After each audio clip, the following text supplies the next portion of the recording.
Are you a struggling music producer who goes, wow, how do these Billboard producers make these beats? Fear not. In today's video, you're going to learn 8 tips that make you become a better producer in FL Studio.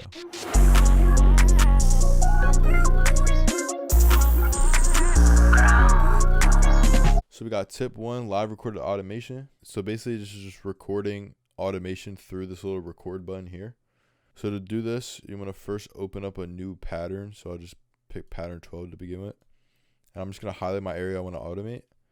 And I got this EQ I want to automate. So basically to achieve this effect, you want to right click this and make sure automation is clicked. So all you have to do is just move this around while this is on record and it's playing, and it'll show up in this pattern 12 here. So let's just do that real quick.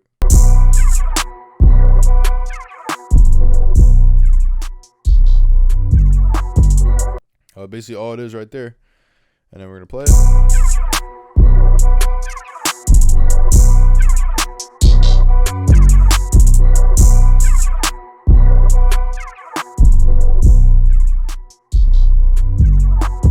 So that's pretty much how you can record automation live, and you can do that with anything. So any of these parameters here, if you just hit record, you can change anything and it'll record it live. Alright, so step 2 is to just mix up your sounds and keep it interesting. So right here I got this clap and then this 808, and I completely switched it up to a kick and another 808. So here's the first pattern. And then here's the second pattern where it switches up.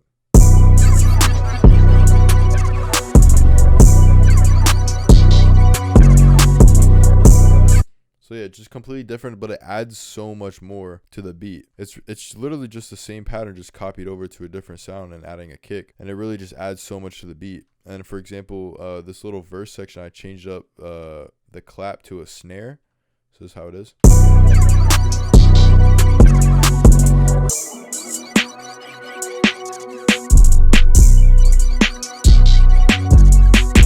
So yeah, just adding those different sounds and changing the pattern slightly would go a long way of keeping your beat interesting. So step 3 is going to be a reverse reverb effect. So for this example, I used it on a melody, and I'm just going to play the melody real quick.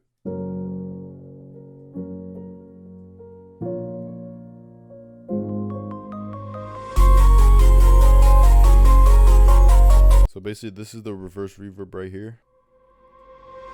So to achieve this effect, I'm just going to go to this this part right here where all the sounds are playing. So all you got to do is go to the master and turn on a reverb effect. For example, I got a Valhalla. You can use really any reverb. And I put the mix at 100, put the decay down a little bit, and the low cut a little bit. And I put the size down just a tad. So after you put the reverb on, you want to open up an Edison. And make sure you're at this first bar where all the sounds are playing or what you want to reverb. All you gotta do is click the record button and then play it for literally 1 second. Or not even a second, like half a second. That's all you gotta do, and just let it tail out and stop recording. And then bring it into the project and hit reverse. And then usually I like to cut off where it peaks at the end. So let me just listen. See how it peaks a little bit? I'm just gonna cut that off. But before you hit play, make sure you turn off the reverb on the master, and it'll sound like this.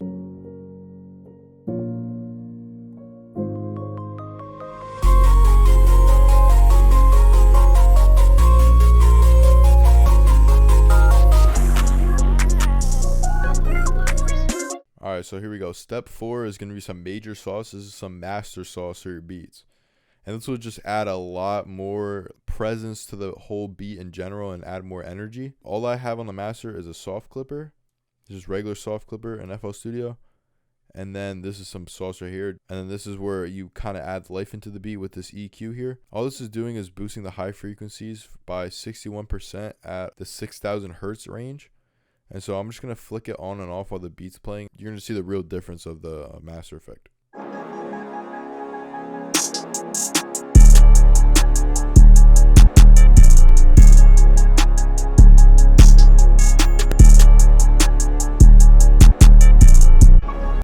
It's a pretty subtle difference, but a big difference. You can notice it a lot when you turn it on and off. And what I recommend doing is saving this mixer preset. All you have to do for that is go into file, and then save mixer track state as, and then you can save it anywhere you want and just have it easily accessible and put it on your beats. Tip number 5 is going to be an interesting one. It's going to be adding accents as soundscapes to your melodies, and this will just help it fill out and just add more ambience to it. So here I'm going to play this final melody, and I'm going to switch off the accents and then kind of show you what I did.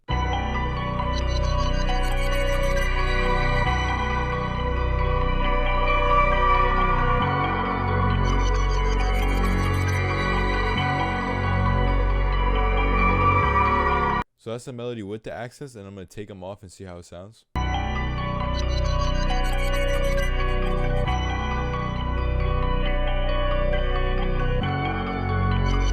So as you can see, it's really not that filled, and there's a lot more ambience when there is the accents on. So for these accents, I just added these little like sweep things and edited them a little bit. So this is what it sounds like.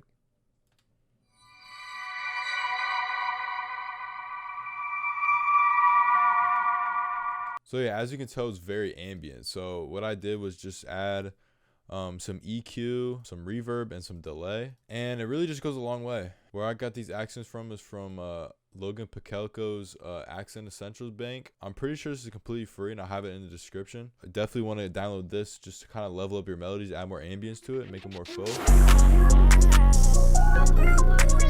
So tip number 6 is some major sauce. Like, I'm pretty sure not a lot of people know about this. So really tap in with me right here. You ever have like an intro or some at the beginning where it just kind of messes everything up and it's off the grid? So you see how this starts at like a very weird point. Like it doesn't even start on like a bar. So there's an easy solution to fix this. So basically all you have to do is go up to this little notch right here and click on time markers and then hit add time signature change. And you want to keep it at 4/4 or whatever your time signature is. I'm assuming it's 4/4, and hit accept. So once you created a time marker, you want to drag it where your actual thing starts, like right when your actual beat starts. And then now look, everything's on the grid. Everything's on the grid now. So yeah, this is some major sauce, and I use this all the time when I'm making stuff. And this just makes it easier to arrange everything and whatnot, because I really have trouble arranging shit when I don't really have the grid to help me. Alright, so for tip number 7 is going to be creating your own 808s. And this is super simple to do, and I just learned this a couple of days ago. So basically what this is just combining 2 808s together. And to do that, first we got to grab an 808, so we're just going to grab 2. Maybe something like that. And then once you have your 2 808s, you want to add it to a mixer track. And then for the 808 that you want to be your main 808, you want to search up Fruity Peak Controller and put that on. Don't change any of the settings. And then go to the 808 that you want to be like the second 808. You want to open up more plugins and find on the second 808, you want to add Fruity Balance. And open up Fruity Balance and then right click on the volume and hit link to controller. And you have this little drop down here and just hit peak control peak. So you just want to lay out your 808s, and then that's what happens. So yeah, they kind of blend together. So let me take off this one. This is regular Z, and we add this. And basically, there you go. You got your custom 808s, and you can do whatever else you want to do with it. So yeah, basically, once you get your 808, you can just open up an Edison and hit record on the Edison and hit play on the playlist. And there you go. You got a custom 808. Alright, so the last tip number 8 is going to be really simple, but I'm going to show you guys a few tricks about hi-hats and how to create more bounce and stop using a 2-step basically. So first, I just want to preface there's nothing wrong about using a 2-step. It's a great foundation, but just to spice it up a little bit, I'm going to play this beat and then you can hear the hi-hats. So yeah, they're kind of like drill hi-hats, but obviously this is not a drill beat. But I just kind of want to go in. There's nothing really special about these hi-hats, but I can play them. But it's really layering the different hi-hats. So I got this second one here, and it just adds a ton more bounce.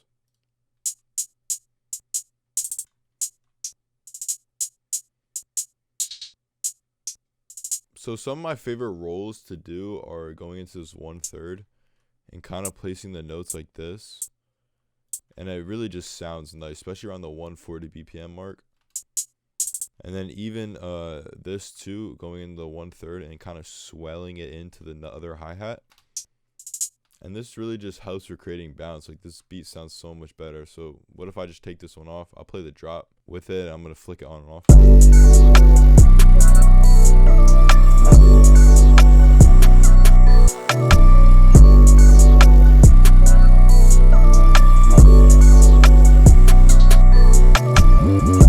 Yeah, this one's really simple, but it really helps with bounce and making your beats a little different and making them pretty unique. I'm gonna open up another example and show you guys too. Alright, so this is another example of it, but this is kind of like an extreme example. But I just want to play the beat and listen to the hi-hats. They're just really unique.